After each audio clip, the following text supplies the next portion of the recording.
Over het ontstaan van de schutterijen is niets met zekerheid geweten. Het staat vast dat ze oorspronkelijk dienden om de steden en dorpen te beschermen tegen rooftochten van vreemde legerbenden. Die schuttersgroepen volgden een eigen gilde garter, de kaarten. En net zoals de gilden hadden ze een deken, een patroonheilige en een jaarlijkse feestmis. De korpsen kregen gemeentelijke toelagen, een lokaal en een vaandel.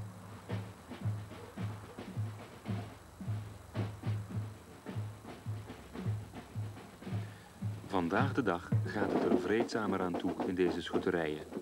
Al herinneren de uniformen, de geweren en de paradepas aan een combatievere periode.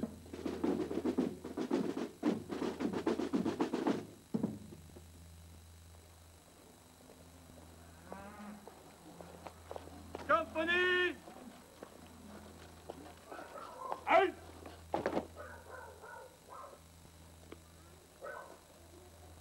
Links! Uit! Hemelvaartdag. Naar jaarlijkse gewoonte vindt bij schutterij Sint Martinus het koningsschieten plaats. De oude koning heeft het makkelijk. Hij wordt met militaire eer aan huis afgehaald.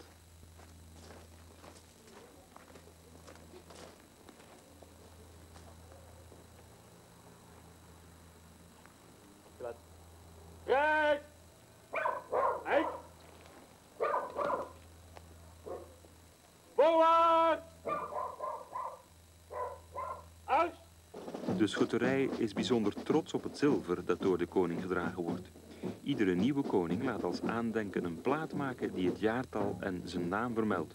De oudste dateert er van 1627. Links! In! We willen de koningspaar bedanken voor de bewezen diensten in het afgelopen schuttersjaar. Hip hip hip! Hoera! Hip hip hip! Hoera! Hip hip hip!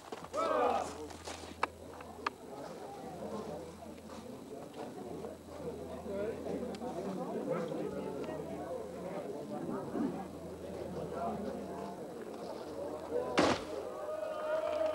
Het schieten kan beginnen. Koning kun je worden door het laatste stukje van de zwarte ring rond de vogel weg te schieten zodat hij naar beneden komt. Daar kun je een hele poos op moeten wachten.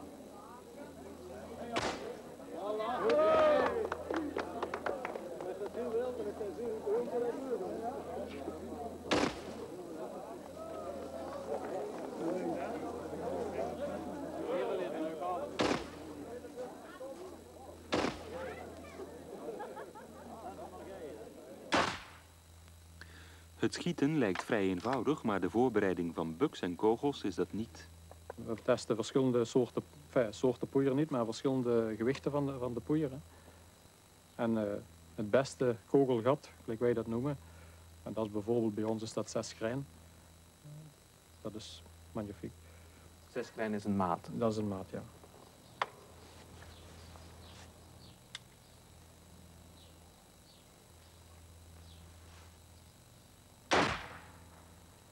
Iedere vereniging maakt haar eigen kogels. Hoe begint u daar eigenlijk aan? Ja, eerst en vooral moet je zorgen dat je zuiver lood hebt. En hoe krijgt men zuiver lood? Door bijvoorbeeld waterleidingdermen. Dat is magnifiek lood. Dat smelt men eerst voor, dus voorsmelten. En dan giet men dat in een ander kommetje. Daar krijg je nog een beetje smurrie op. En dan kan men al beginnen met magnifieke kogels te maken.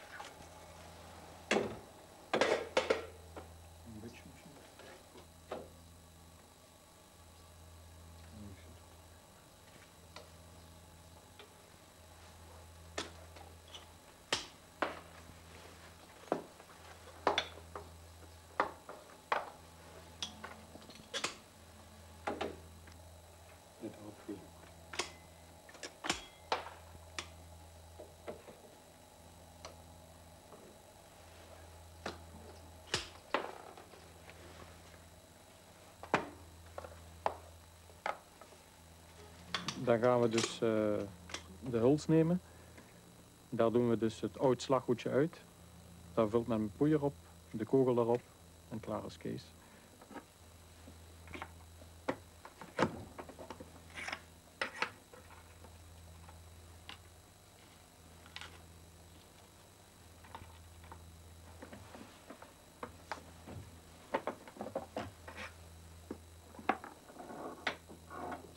Dat poeder is buskruid. Dat is buskruid, ja.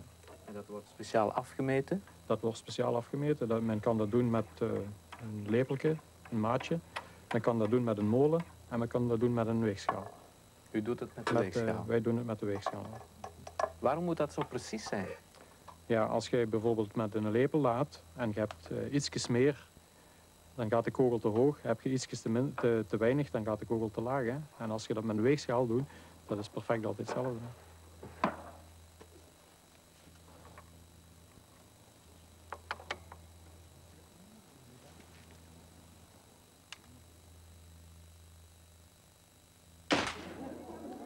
De vogel wankelt. 3 uur lang is er geschoten.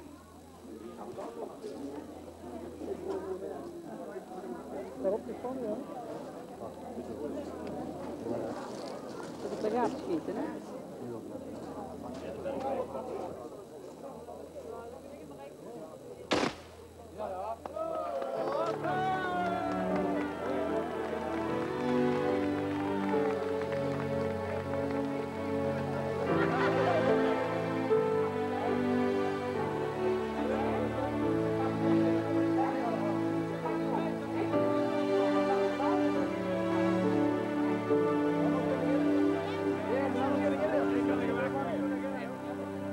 Koningin, mag ik u de gelukwens mogen brengen van heel het schip. Dat eens maar op de grond.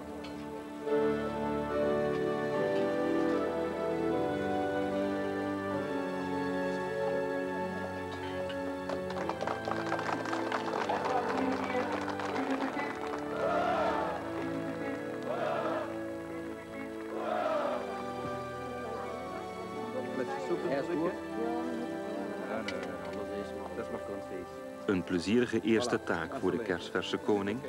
De gildebroeders trakteren op gesuikerde jenever.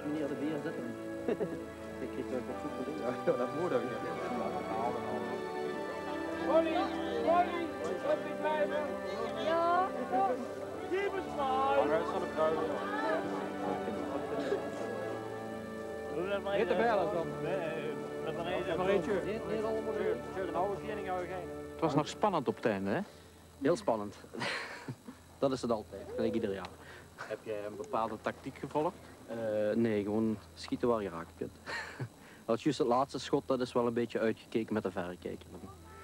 Dan hing nog op 3, 4 plaatsen vast en het is een kwestie van het goede geluk hebben van op de juiste plaats te schieten. Dat had ik dus. Ben jij nu de beste schutter of heb jij het meeste geluk gehad? Nee, beste schutter zeker niet. Dat zijn die mannen die op stop geschieten, die daar de punten halen, dat zijn de beste. Maar het is ergens geluk, ja. We wachten nog drukke tijden nu, hè? Ja, redelijk. Wat moet je nog allemaal doen? Voornamelijk in de optochten opstappen als koning. Maar dat is niet drukker als anders, want toch altijd meegaan. En tractaties geven? Tractaties, dat is logisch gevolg eruit. Was het moeilijk om een koningin te vinden? Ze zei eerst dat ze het niet wou doen, maar toch geen problemen meer gehad. Je bent de echtgenote van meneer, hè? Is dat gebruikelijk? Dat de echtgenote de koningin wordt? Ik denk het wel, ja. Dacht u vanmorgen dat u koningin werd vanmiddag? Nee, dat niet. Dat had ik ook niet gedacht. Wel gehoopt, maar niet gedacht. Ben jij nu bij de 6 schutters die meedoen op het schuttersfeest? Nee, waarschijnlijk wel op de eretribune, op de OLS. Maar voor de rest, die eer is voor die mensen zelf. Daar hebben zij het hardste voor geknokt en dat blijft voor hen. Achter jou staat een hark. Wat staat daar eigenlijk op?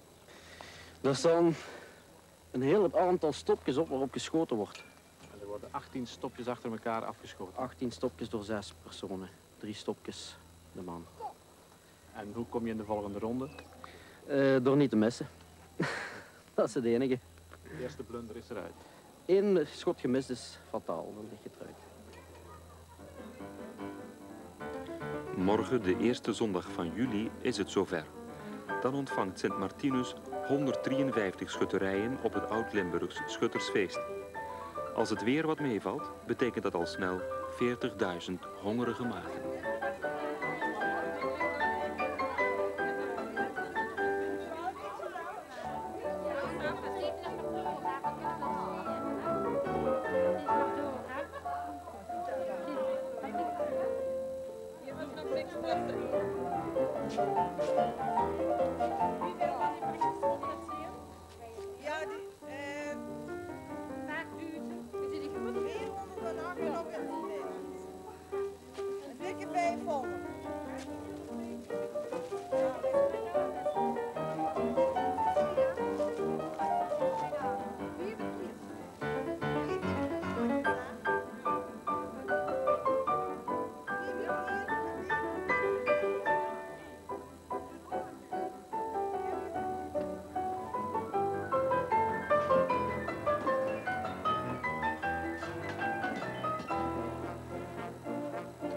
Het wordt druk morgen en dus gaan we vandaag naar de hoogmis. Nou ja, gaan. Op zo'n dag loop je in stoet naar de kerk.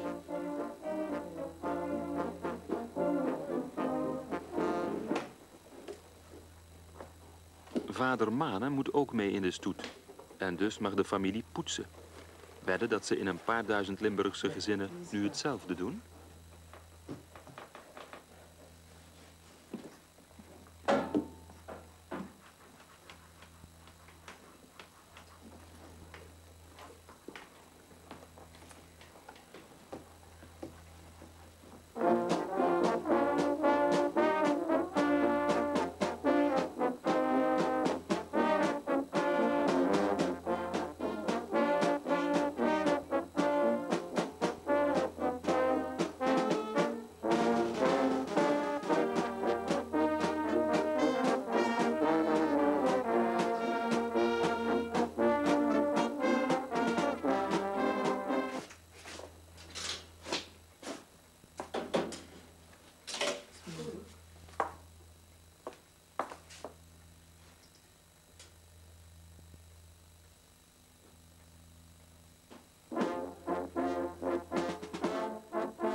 Twee stoere bielenmannen, de mannen met de bijl, moesten oorspronkelijk de weg vrijmaken voor de processie. Daar hebben ze vandaag weinig moeite mee.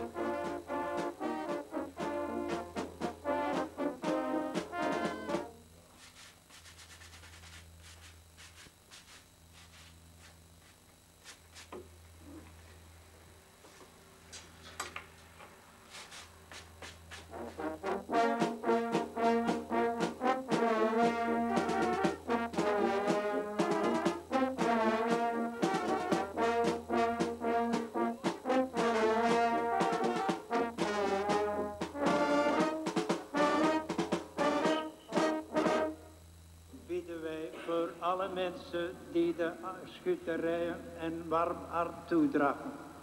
Dat zij nog vele jaren vriendschap en broederlijkheid mogen ondervinden in hun omgang met schutters en schutterijen. Laat ons bidden.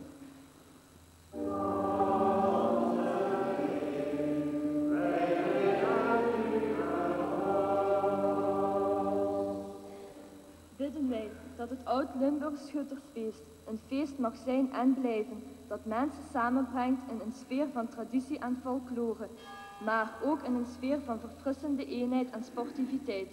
Laat ons bidden.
Het OLS winnen betekent het volgende feest organiseren.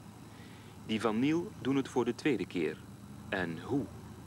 40 schietbomen hebben ze klaargemaakt, een halve hectare feesttent rechtgetrokken, 80 schietharken millimeter juist voorzien van stopjes. Alles handwerk. Hij moet nog in. Deze moet nog in. Ja. Trek maar in omhoog. Ik laat het duur mijn hand gaan. Trek maar. Ja, maar eens kijken.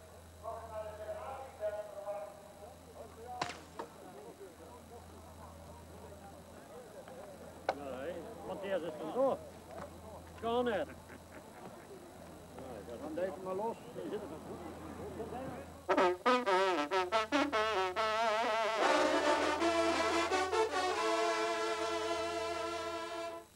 zondagochtend. Al wat naam en faam heeft in Belgisch en Nederlands Limburg is uitgenodigd op een feestelijk ontbijt. Want zijn we dit jaar niet 150 jaar gescheiden en moet ook dat niet worden gevierd?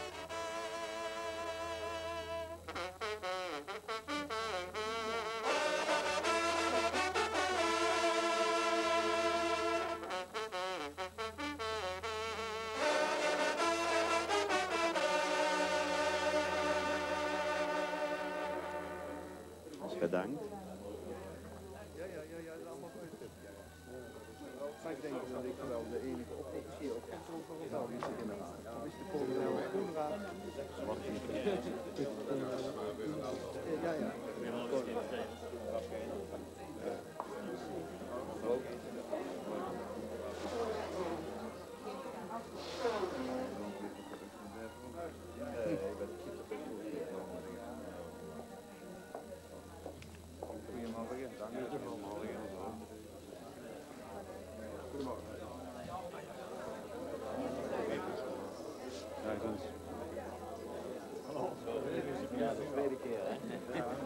Onze gemeente is fier u hier vandaag te mogen verwelkomen. Er zijn dit jaar reeds verschillende herdenkingsplechtigheden georganiseerd in het kader van 150 jaar scheiding der beide Limburgen. Alle stonden in het teken van de verbondenheid van de twee provincies aan weerszijden van de Maas.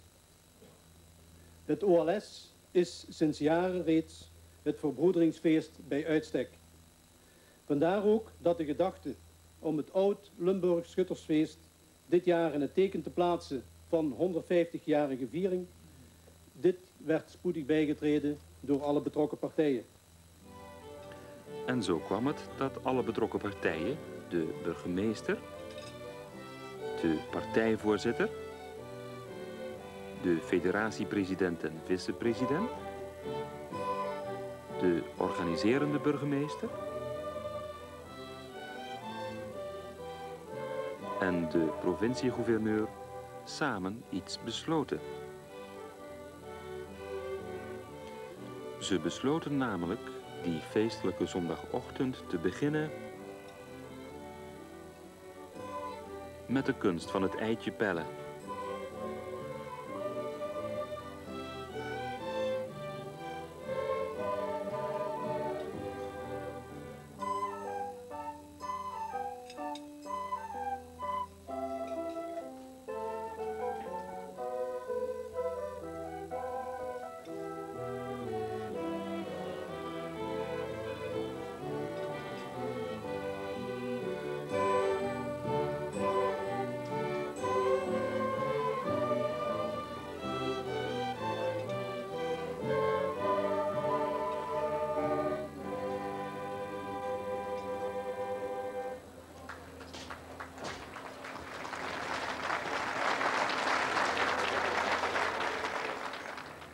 Niel, gefeliciteerd met de organisatie, hopelijk ook voor uw succes. En mag ik daarmee het Oud-Limburg Schuttersfeest 1989 voor geopend verklaren. We zullen zien, straks schiet ik er weer juist op. Hij zal er naast schieten. Maar ik schiet raak en de anderen gaan mij volgen. Vandaag geeft Belgisch Limburg het OLS terug aan Nederlands Limburg.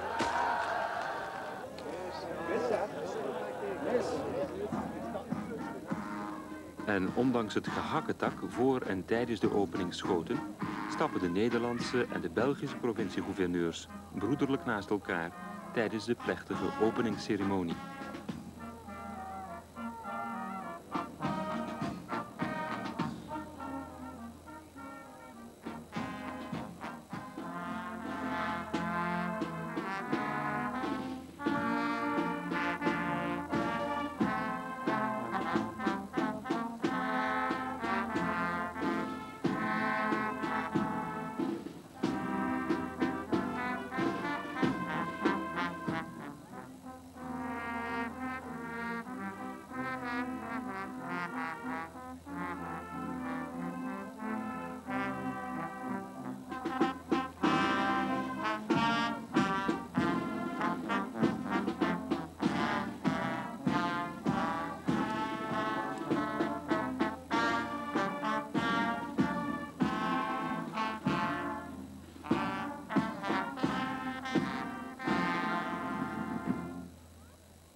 Het OLS is niet alleen een schietwedstrijd. Het vendelen ontstond in de schoot van de schuttersgilden en mag dus niet ontbreken op deze kleurrijke openingsplechtigheid. Later op de dag zullen de vendeliers tegen elkaar kampen in een van de vele competities.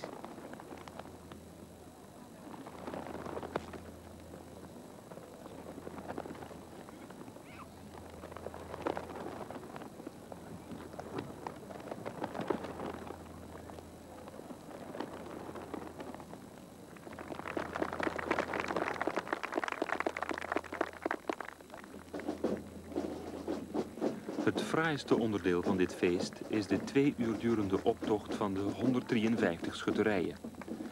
Uitgedost in historische gildekleding, in militair of fantasieuniform, marcheren ze voorbij de eregenodigden en een 50-tal juryleden die iedere groep beoordelen.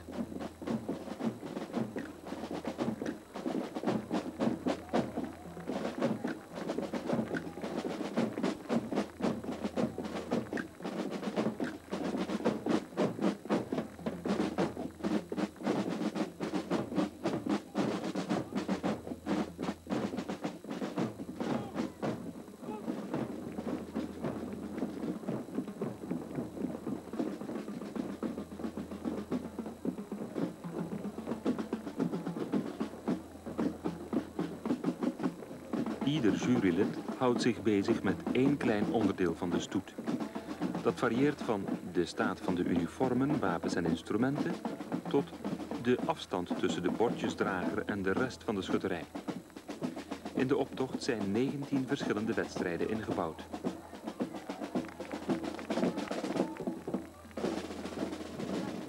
Meneer, u bent jurylid. Ik ben jurylid. Mogen wij vragen naar waar kijkt u naar? Naar de beste vaandeldragers in militair uniform. En die schrijft u daarop? Ja, die zijn al opgeschreven, maar ik moet er een beoordeling bij zetten in cijfers van 1 tot 100. En hoe ziet u dat dan? Daar heb ik richtlijnen voor. En welke zijn die? Hoe is de houding van de man met de vaandel? Hoe groet hij? Hoe heet hij zijn handen? Meestal een van de veel voorkomende fouten zijn de kruisdragers, zoals wij dat noemen. Die hebben de stok van de vaandel in het midden tussen de benen in. En dat is een pijnlijke affaire ook nog. En waar let u nog op? Ja, inderdaad de groet dus met het vaandel. Hè. Dan, u heeft verschillende soorten vaandels. De vaandels van de vereniging en de vaandels door of namens Hare Majesteit verstrekt. Dat is een heel bijzonder vaandel. Daar moeten we bij gaan staan. Maar geeft u daar ook punten op de vaandel zelf? Nee, we geven niet over de vaandel zelf, over het dragen alleen van de vaandel. En dat is maar een onderdeeltje natuurlijk. Dan mag ik eens vragen, wat bent u van beroep dat u daar zo was? Ik ben gepensioneerd hoofdofficier van de marechaussee in Holland. En vandaar hebt u kennis van zaken, neem ik aan. Ik heb wel eens onder vaandels gedragen. Oké, hartelijk dank. Dat is iets.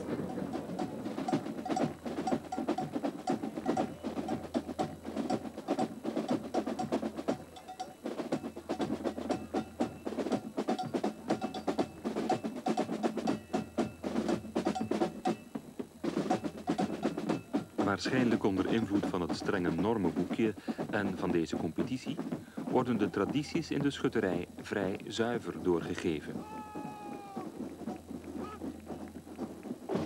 Zo vertelde een jurylid ons dat dit kanon wel veel spektakel biedt, maar dat het de groep uit Rotem zeker niet meer punten oplevert.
Je moet de inspiratie voor je groep ergens vandaan halen. Waarom dan niet eens een beroemd schilderij imiteren? De Nachtwacht bijvoorbeeld, van de oude meester Rembrandt.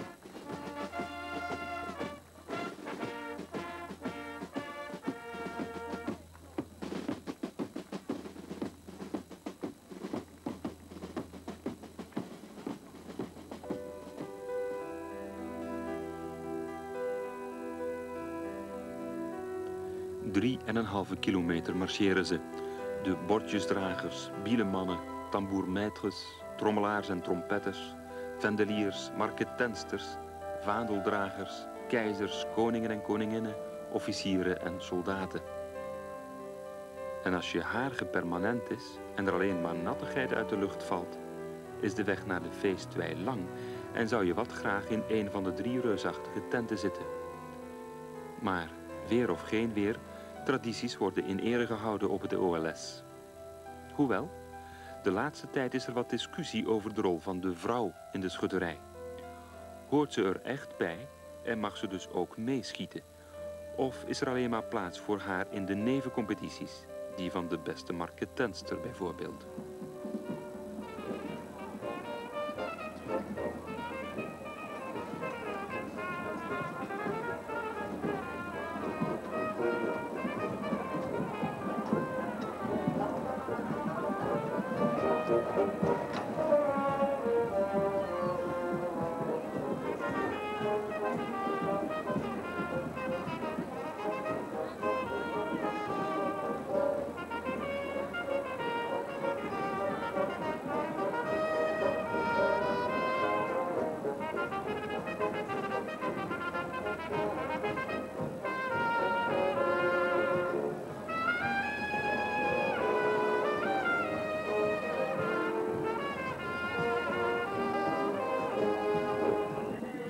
Mevrouw, u hebt net 2 marketensters beoordeeld. Hoe hebben ze het ervan afgebracht? Nou, ze hadden een heerlijke borrel. Het zag er keurig uit. Ik ben er best tevreden over. En wat deden ze nu eigenlijk minder goed? Want daar kijkt u toch ook naar, hè? Nou, dit was toevallig een groep die het uitstekend deed. Ja. Dat mag ik wel zeggen. Maar er zijn er wel eens bij waar het een beetje tegenvalt. En wat valt dan tegen, bijvoorbeeld?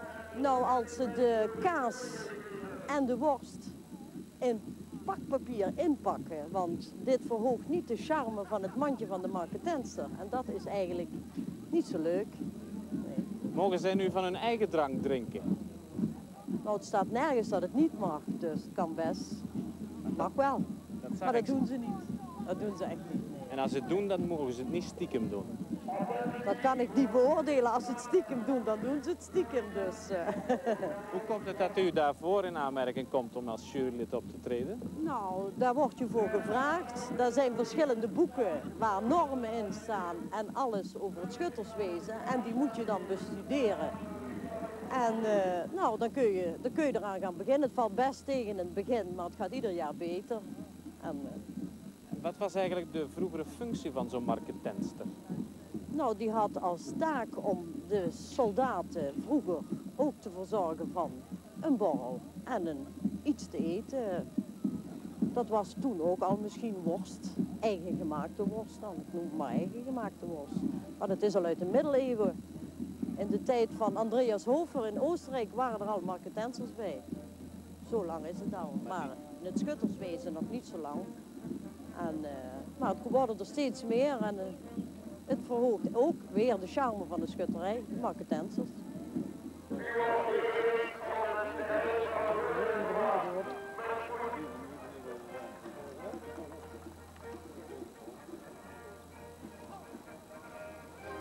Mag ik even de tassen? Allebei. Allebei, allebei.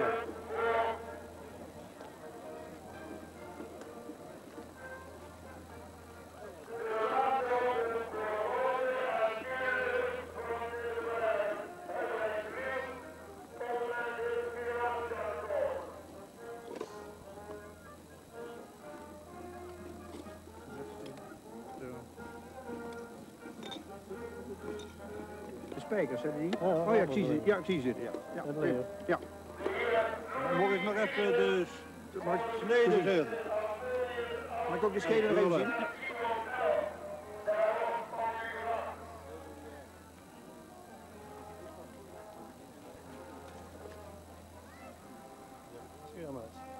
Ja, prima, prima. Gewoon bescheuren. Ja. Je moet kijken of het allemaal echt is. Op de eerste plaats. Het voorschot moet echt leer zijn. Ja? Hij moet in zijn tas 6 artikelen hebben. Een hamer, een nijptang, een wetsteen, spijkers, touw en draad. Om eventueel in te kunnen springen als dat nodig is. Ja. Allemaal in goede staat? Allemaal in goede staat, uiteraard. Wat is goede staat? Nieuw? Nou, hoeft niet nieuw, mag wel gebruikt, maar het moet bruikbaar zijn. Voor wat moet het bruikbaar zijn? Nou, voor doelen die nodig zijn. Als je wat nodig hebt, als je bijvoorbeeld ergens hij moet voorop lopen als er wat hindernissen uit de weg te ruimen. Dat is de belangrijkste taak van de biederman. Vandaar ook die bijl, hè. Die moet ook vlijmscherp zijn. Dat is om hindernissen uit de weg te ruimen. Bijvoorbeeld als je door een bos heen moet of zo, hè.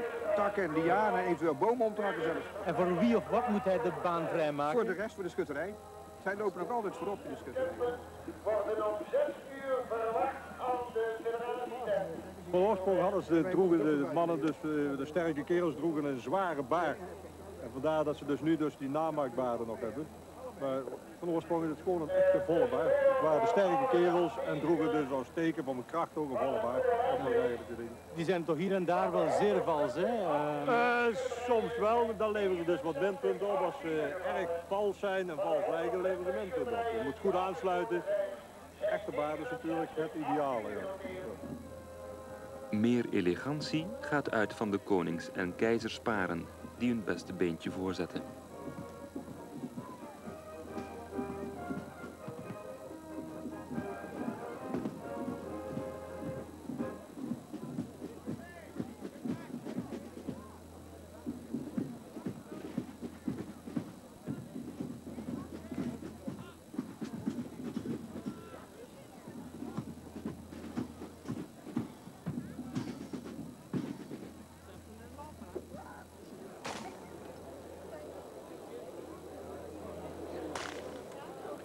Een buitenstaander wordt waarschijnlijk het meest geboeid door de optocht en de nevencompetities.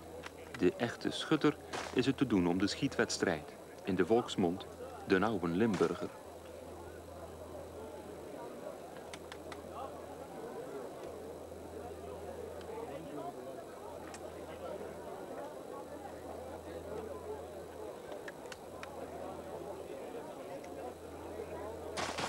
Om die oude Limburger binnen te halen moet de schutterij het langst overeind blijven in een bikkelharde competitie.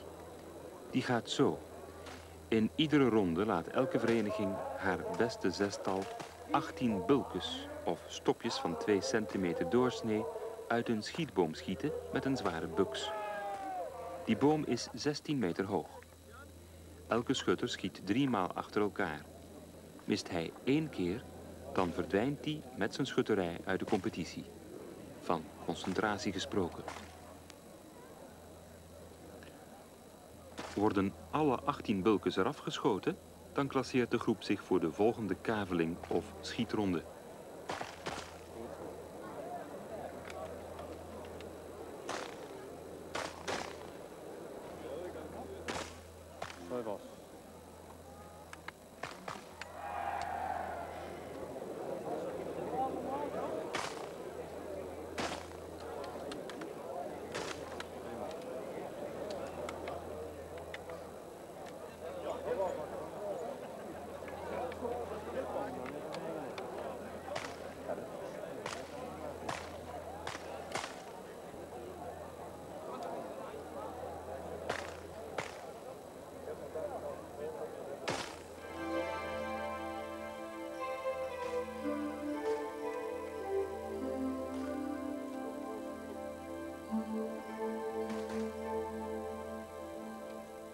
Vaak wordt er zo goed geschoten dat er nog geen winnaar is voor het vallen van de duisternis. De luchtmeter 100 aangeeft, wordt de kaveling bestoven aanstaande zaterdag 8 juli om 5 uur.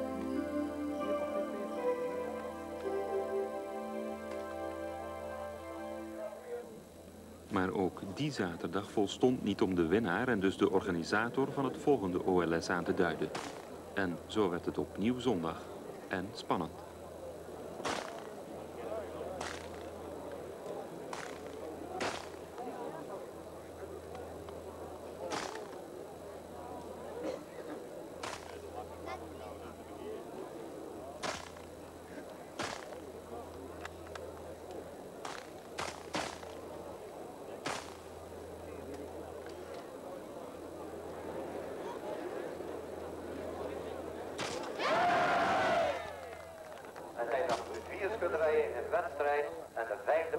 is behaald door Sint-Hubertus Ubalsberg.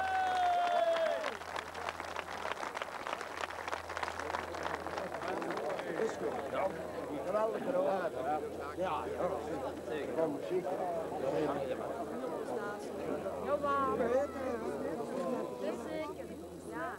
Omstaanders kunnen de echte schutter niet troosten. De lokale radioman al even min. Het is toch een apart gevoel, denk ik, nu bij u dat jij de man bent, je bent jarig en je mist dan ook nog... Ja, ik vind het aardig. Oh, is niet aardig. Niet aardig aan De ploegmaten die houden je nog de moed erin en ik hoop dat ze jou ook niet gaan laten vallen achter vandaag. Maar en ze zullen wel zelfs meegaan met jou enkele pintjes drinken, denk ik. En door een Leut zal toch wel een mooie taal voor jullie bewerkstelligd zijn, denk ik, of niet? Ja, ik denk van wel, gisteren hebben we al een mooie onthaal gehad. Dus. Heb je dat ook minder gezopen dan erin? Geen boek minder.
De twee finalisten, dat zijn uiteindelijk de beste. Uiteindelijk moeten er twee betere zijn. En het is spijtig dat iemand van beiden moet verliezen.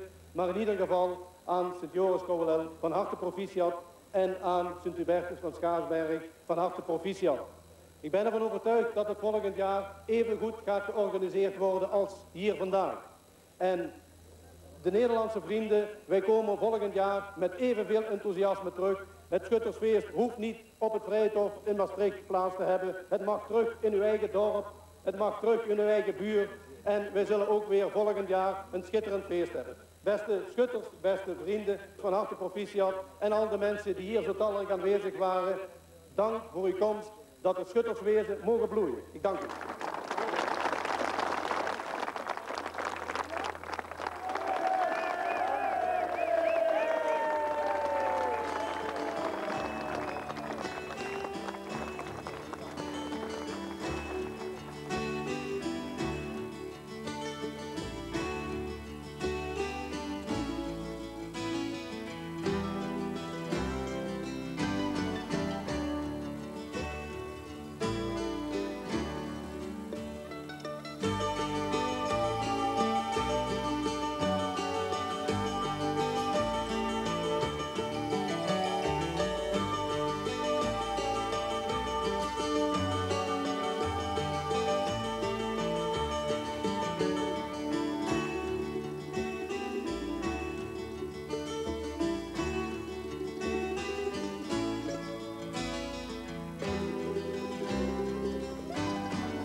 TV1 pakt om 8 uur uit met de belevenissen